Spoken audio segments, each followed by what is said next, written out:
Today we are looking at one of the most open concept properties you will ever see, because today we're checking out a Barndominium.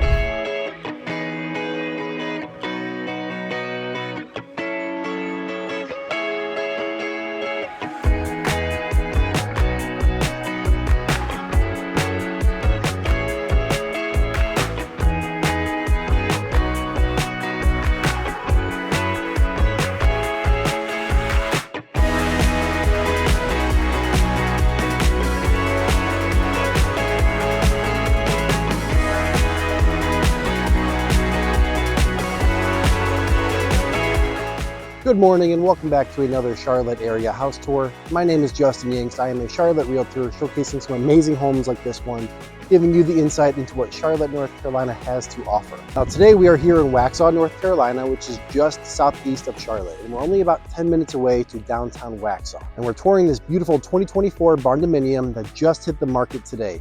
It's such a unique property that you do not see every day, so I'm very excited to bring you all inside. Now the home itself is 4 bedrooms, 3.5 bathrooms with a total of 2,878 square feet, and it sits on a total of 1.1 acres of land. Inside it has a huge 13-foot waterfall quartz island with a gourmet kitchen, a massive 2-story great room, and a ton of other features. The home gets so much natural lighting because of all these windows throughout the entire home. There's modern updates everywhere. It was built last year. So I'm going to share all of those features down below in the YouTube description because it's too much to go over. It also has a detached and oversized 4-car garage with 10 by 10 foot glass doors. There's also a ton of other features inside this garage that you'll see in the description as well. Subscribe down below for more Charlotte area videos like this, and I hope you enjoy this one-of-a-kind tour.